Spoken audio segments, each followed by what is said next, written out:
Today we will explore one of the most fascinating enigmas of Japan's military history.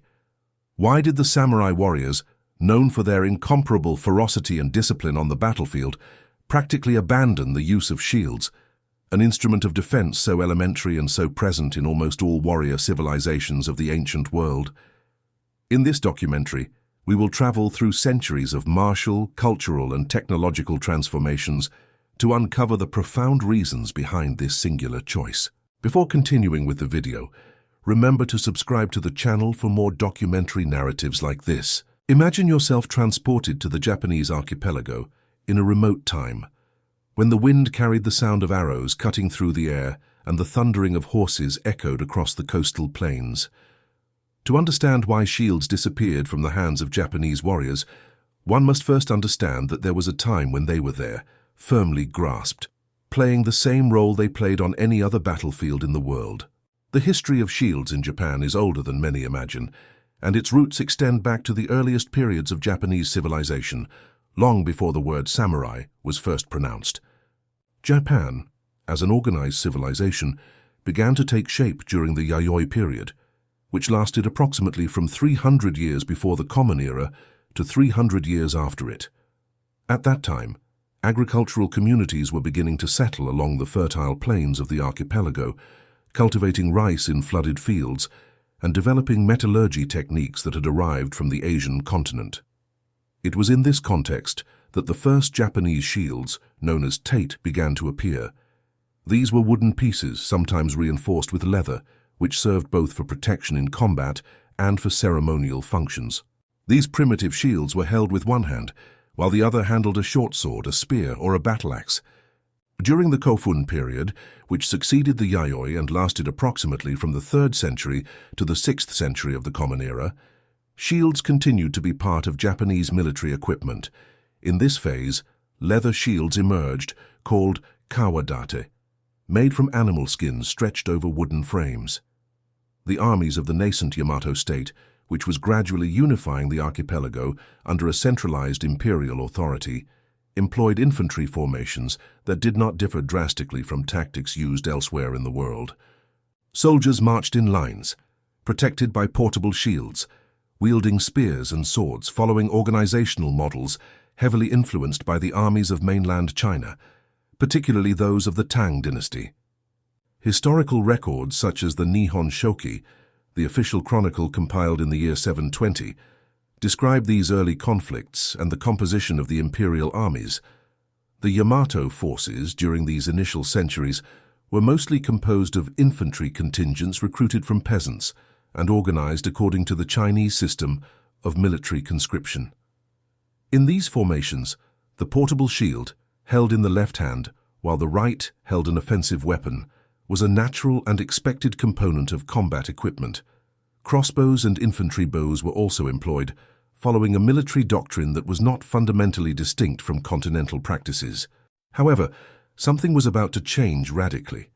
To understand this transformation, it is necessary to look toward the north of the archipelago, to the vast forests and mountains of the Tohoku region, where a people lived whom the imperial court chroniclers called, with evident contempt, the Emishi.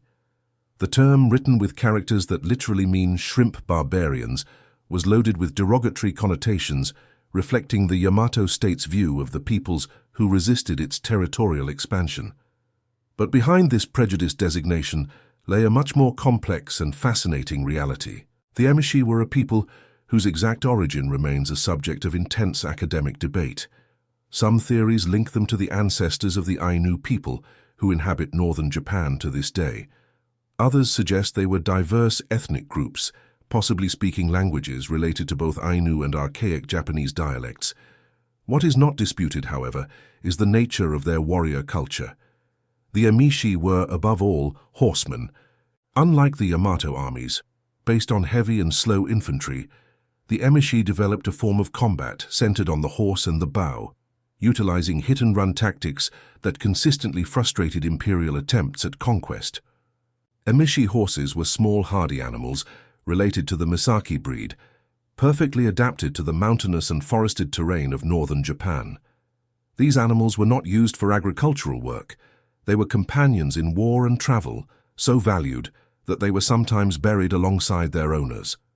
Horse breeding was central to emishi culture, and this intimate relationship between rider and mount gave them a mobility and speed that the imperial armies, with their rigid infantry formations, simply could not match. Emishi weapons reflected this particular warrior culture. Their bows, called maruki, were long and powerful, sometimes exceeding 2 meters in length, capable of firing arrows with bone, stone, or metal tips at considerable distances.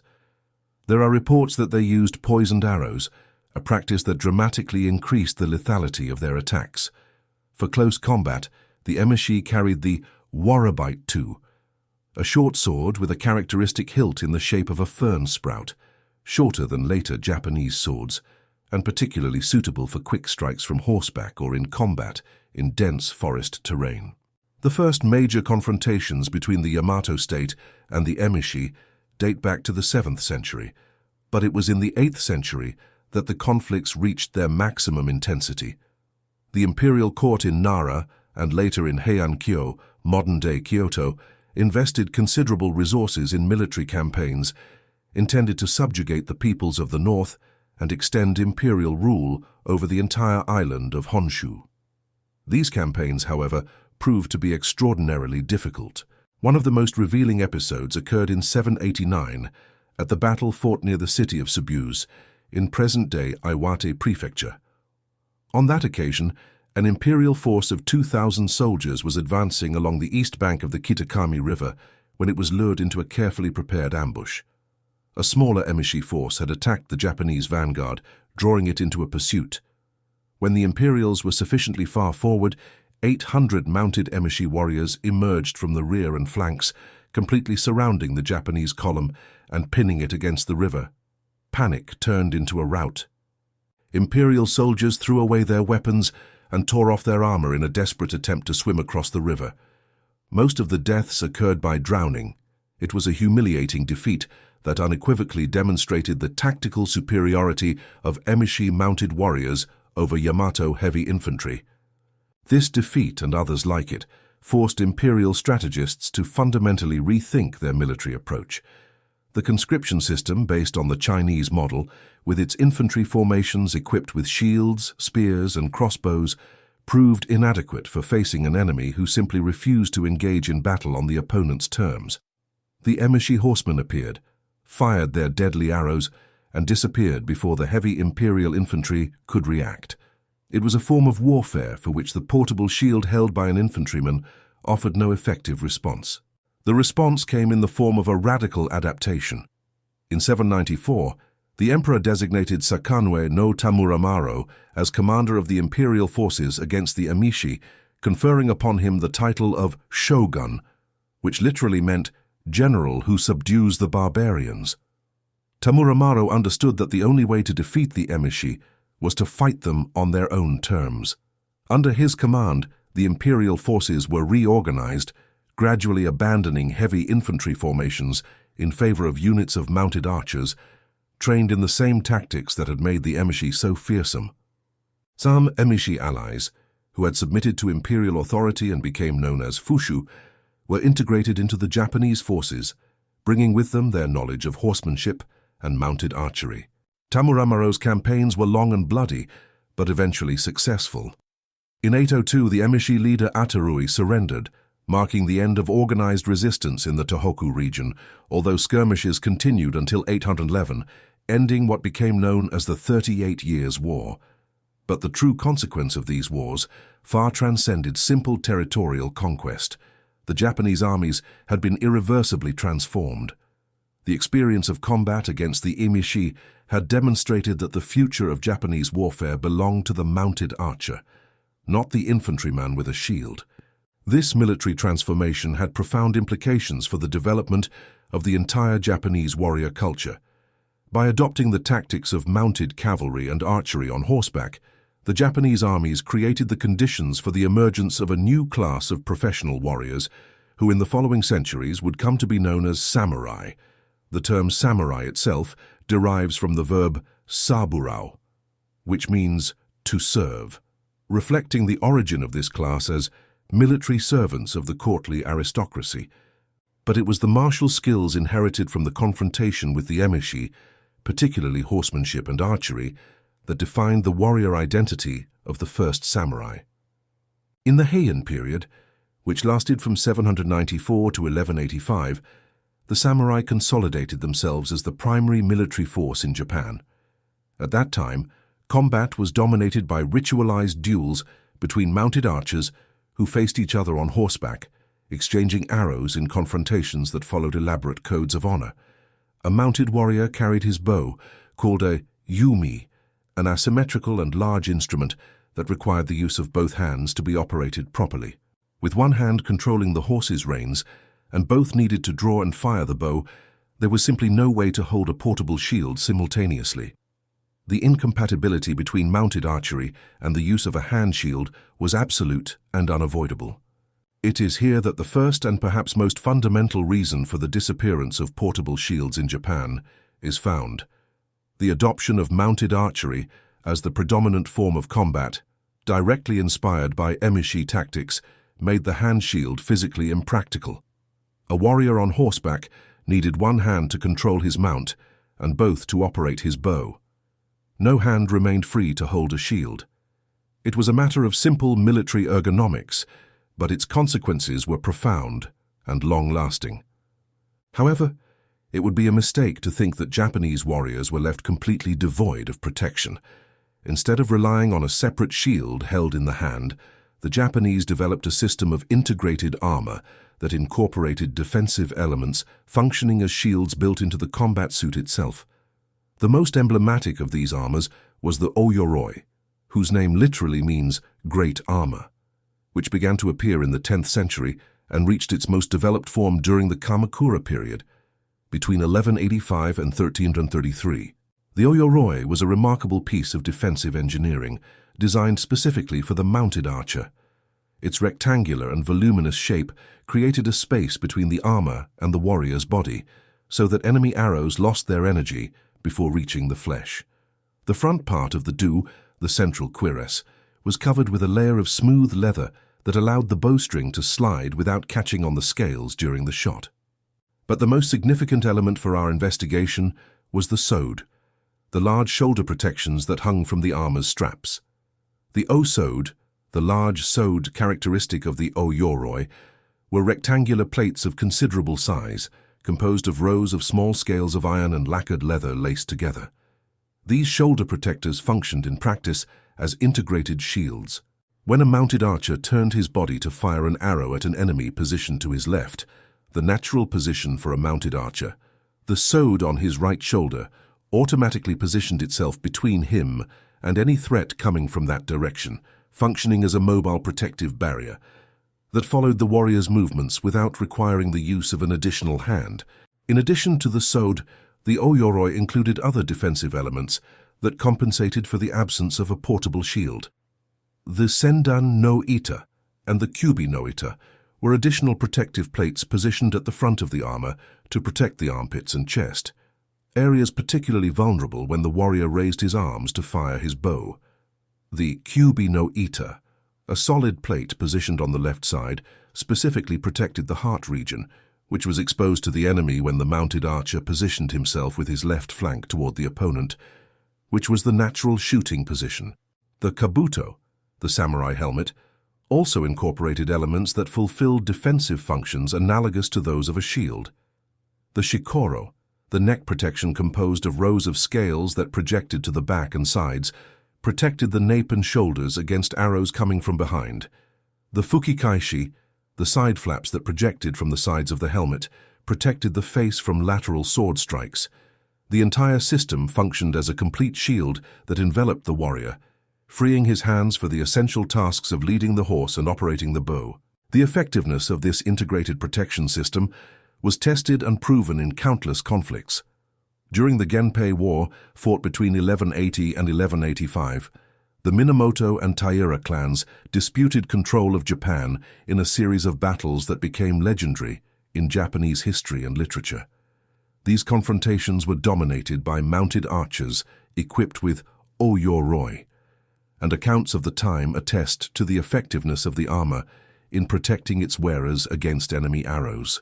One of the most famous episodes of this war occurred at the Battle of Yashima in 1185, when the retreating Taira clan fixed a fan to the bow of one of their ships and challenged the Minamoto warriors to hit it with an arrow.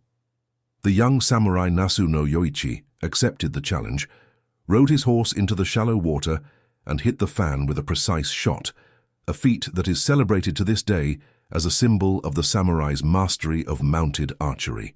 The Genpei War culminated in the victory of the Minamoto clan and the establishment of the first shogunate in Kamakura, inaugurating an era in which samurai warriors effectively ruled Japan. During this period, mounted archery was elevated to the status of supreme martial art, and its ritualized practice, known as yabusame, became a military and spiritual exercise of fundamental importance. Mounted archers rode at full speed down a track of approximately 255 meters, firing arrows at fixed targets while controlling their horses only with their knees. Zen Buddhism became an integral element of archery training, teaching breathing and concentration techniques that provided the clarity and focus necessary to hit a target from a moving horse. During the Kamakura period, the relationship between the samurai and his bow was so central that war itself was often referred to as the way of the bow and the horse. Martial arts with the sword, though practiced, were considered secondary to archery. The Japanese bow, the yumi, had unique characteristics. It was asymmetrical, with the grip positioned in the lower third of its total length and measured between 2 meters and 2 meters and 20 centimeters. This asymmetry allowed it to be used on horseback, without the lower end hitting the animal's withers. Its construction, using strips of bamboo and wood glued and wrapped in silk threads, gave it a remarkable combination of power and flexibility. Mastery of the yumi required an investment of time and dedication that few could afford, which contributed to consolidating archery as an aristocratic skill, distinctive of the samurai class.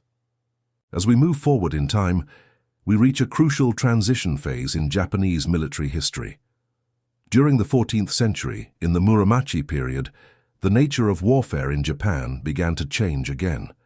Ritualized combat between individual horsemen gradually gave way to confrontations involving increasing numbers of infantry soldiers. Mounted cavalry did not disappear, but its role was modified, evolving from individual duels to shock charges and cavalry units with diversified tactical functions. The samurai began to operate as different types of mounted units, from mounted infantry to shock cavalry. This change could have reopened space for the return of portable shields, as occurred in many European cultures. However, the Japanese followed a different path.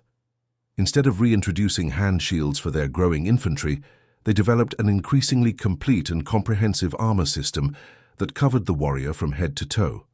Armor evolved from the heavy and voluminous o-yoroi to lighter and more practical models, such as the dumaru and haramaki, which offered comparable protection with greater mobility. The dumaru was a more compact and lighter version of the o-yoroi, weighing approximately 20 kilograms, compared to the 30 of the older armor. Its sode were repositioned forward, covering the shoulders more directly, and kote, armored arm protectors, began to be worn on both arms instead of just the left, as was previously customary. The haramaki, in turn, was even more practical, with larger scales and sparser lacing, which allowed for faster and more economical production, essential in an era when the number of warriors who needed to be equipped was constantly growing. It is important to note that the weapons used by the Japanese infantry also contributed to the uselessness of portable shields. The predominant weapons in this period, the yari, a long spear, the naginata, a Japanese polearm, and the yumi itself, the longbow, required the use of both hands to be operated effectively. The yari, in particular, was a pole weapon that could exceed 5 meters in length in its longest variants, requiring precise control with both hands to be effective in both formation and individual combat. The naginata, with its curved blade mounted on a long pole, likewise required wide and fluid movements that would be impossible with one hand occupied holding a shield. Even the katana, the curved Japanese sword that would become the ultimate symbol of the samurai, was a weapon designed to be wielded with 2 hands, differing fundamentally from the one-handed European swords that were often used in combination with shields. Thus, the Japanese arsenal as a whole conspired against the use of portable shields. Each primary weapon, from the bow to the spear, from the naginata to the katana, demanded the use of both hands, creating a structural incompatibility with the concept of a wielded shield. It was an integrated military ecosystem in which all the pieces fit together coherently. Comprehensive armor replaced the defensive function of the shield, while two-handed weapons maximized the warrior's offensive potential. However, it would be inaccurate to state that shields disappeared completely from Japanese battlefields. What disappeared was the portable shield held in the hand, the Japanese equivalent of the Viking round shield or the European heraldic shield. Stationary shields, on the other hand, continued to play an important role in Japanese warfare throughout the feudal era. The tate, large wooden shields that were not held in the hand but fixed to the ground with supports, were widely used to protect defensive positions, military camps, guard towers, and vessels during naval battles.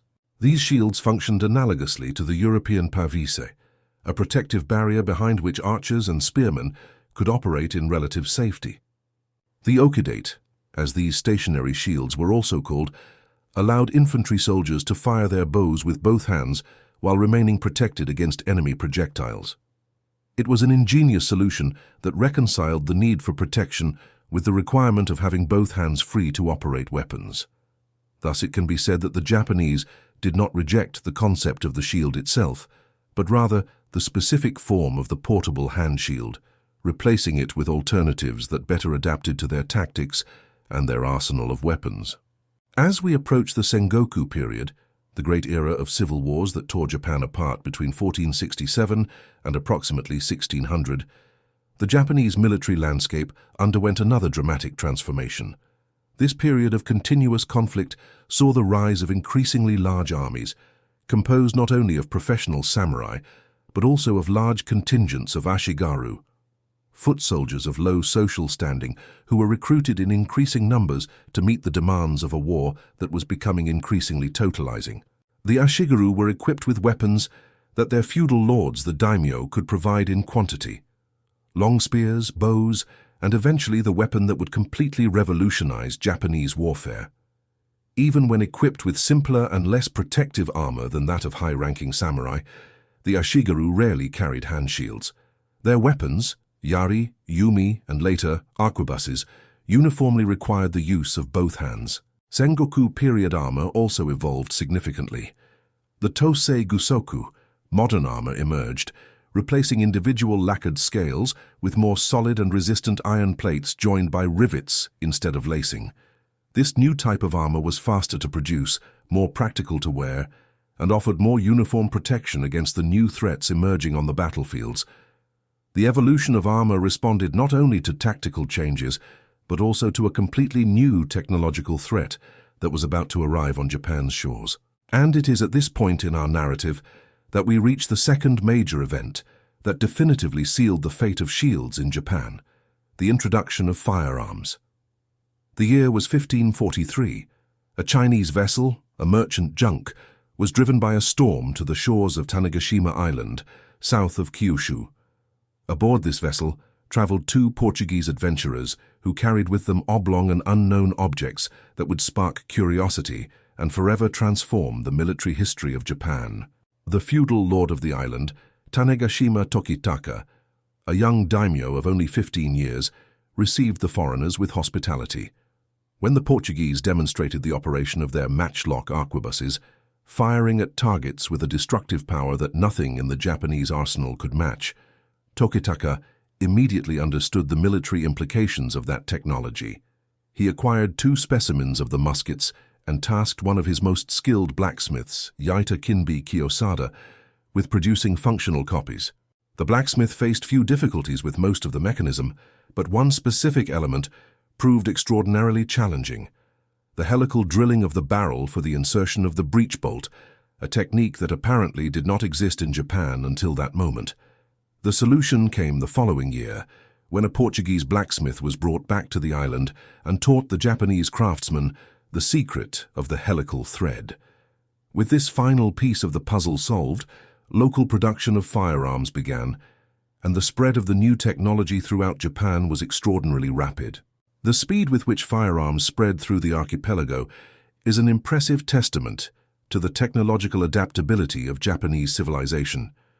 Within a decade after the arrival of the first arquebuses at Tanegashima, it is reported that more than 300,000 copies had been manufactured throughout Japan. The skill of Japanese blacksmiths and swordsmiths, developed over centuries of producing high-quality swords and armor, was redirected to the manufacture of firearms, and Japanese specimens quickly equaled and in some cases surpassed the quality of the European originals. Production centers emerged in various locations, most notably Kunisada, which under the rule of Oda Nobunaga transformed from a city of swordsmiths into a city of gunsmiths. Sakai, in present-day Osaka Prefecture, and Saiga, in present-day Wakayama, also became important manufacturing centers. The new weapon, which the Japanese called Tanegashima, in reference to the island of its introduction, or Hinawaju, which meant matchlock gun, brought with it a revolutionary advantage. It could be operated effectively by soldiers with minimal training. While a samurai needed years of intense practice to master the bow or the sword, an ashigaru could learn to load, aim, and fire an arquebus in a matter of weeks. This democratization of lethal capacity fundamentally altered the power dynamics on Japanese battlefields, allowing daimyos, with greater economic and population resources, to equip massive armies of effective combatants, even if they lacked the martial training of the samurai elite. Oda Nobunaga, one of the three great unifiers of Japan, was one of the first to fully understand the transformative potential of firearms. In 1549, only 6 years after the introduction of arquebuses to Japan, Nobunaga ordered 500 guns for his armies at a time when many other daimyo still questioned the advantages of firearms over traditional weapons. His vision would be spectacularly vindicated at the Battle of Nagashino in 1575, one of the most decisive confrontations in Japanese military history.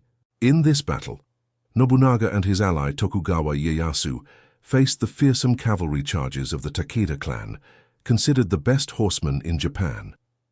Nobunaga positioned groups of arquebusiers behind wooden palisades and ordered them to fire in coordinated volleys, creating a continuous rain of bullets on the advancing cavalry. The result was devastating. The charges of the Takeda horsemen, who had been practically invincible against conventional forces, were decimated by the concentrated fire of the arquebuses. The Battle of Nagashino is often cited as the moment when firearms definitively proved their superiority over traditional cavalry tactics in Japan, just as the Battle of Crécy in 1346 had demonstrated the superiority of the English longbow over heavy French cavalry in Europe. The Japanese developed various techniques to overcome the limitations inherent in matchlock arquebuses. They created serial firing systems in which rows of shooters alternated, maintaining continuous fire. They developed larger calibers to increase stopping power and invented protective lacquer boxes that covered the firing mechanism, allowing the weapon to function even in the rain. But what did the introduction of firearms mean for the question of shields? The answer is direct and relentless. The penetration power of arquebus projectiles made conventional portable shields completely useless. A wooden or leather shield that could stop an arrow was pierced without difficulty by a musket ball. Even shields reinforced with metal would have to be so heavy to resist a bullet impact that they would become impractical to be carried by a moving soldier. Thus, firearms eliminated any residual possibility that portable shields could return to Japanese battlefields. The Japanese response to the threat of firearms was, once again, centered on armor rather than the shield. Sengoku period armorers developed armor with thicker iron plates capable of resisting the impact of arquebus bullets at certain distances. The Tosei Gusoku, modern armor, frequently incorporated a bulletproof cuirass, sometimes tested with an actual shot, whose impact left a visible mark on the metal, serving simultaneously as proof of quality and as a demonstration of confidence for its future user. Some daimyos even incorporated elements of European armor, such as Western-style breastplates, into the design of their Japanese armor, creating hybrid pieces that combined European functionality with Japanese aesthetics. In addition to reinforced armor, the Japanese developed ingenious forms of stationary protection against firearms. Taketaba, bundles of bamboo tied together and arranged as barriers on the battlefields, proved surprisingly effective in absorbing the impact of arquebus bullets. Bamboo, with its fibrous and flexible structure, was capable of slowing down and stopping projectiles in a way that solid wood could not. These bamboo bundles could be quickly assembled and positioned, offering temporary protection for shooters and other soldiers in defensive positions. Other variations of stationary shields also emerged in response to firearms. Kuruma date were shields mounted on wheels, which could be easily moved to follow the advance of troops. There were also shields with small holes through which shooters could fire their weapons while remaining protected, a solution that anticipated the concept of the loophole used in permanent fortifications. Inside castles, suspended shields called komoku were positioned to block projectiles falling from above, protecting defenders against shots from elevated positions. In this way, Japanese shields completed a transformation that reflected the broader evolution of warfare in the archipelago. From portable instruments held in the hand by individual warriors in the oldest periods, they transformed into stationary structures that functioned as barricades and fixed defensive positions, more similar to field engineering elements than to personal combat equipment. This evolution proceeded parallel to the transformation of the armor itself, which assumed and expanded the protective function that in other cultures was fulfilled by the portable shield. The history of shields in Japan is ultimately a story of adaptation. Each change in the way of making war, from the adoption of mounted cavalry inspired by the emishi to the integration of firearms brought by the Portuguese, provoked a creative and pragmatic response from Japanese warriors and armorers. Rather than clinging to traditions that circumstances had rendered obsolete, the Japanese consistently sought solutions that optimized the combination of offensive capability and defensive protection within the specific conditions of their battlefield. It is tempting, from a Western perspective, to interpret the absence of portable shields as a deficiency or a gap in Japanese military thought. Nothing could be further from the truth. The decision to abandon the portable shield in favor of integrated armor and two-handed weapons represented a rational optimization of military equipment for the specific conditions of war in Japan. The Japanese warrior was no less protected than his European equivalent.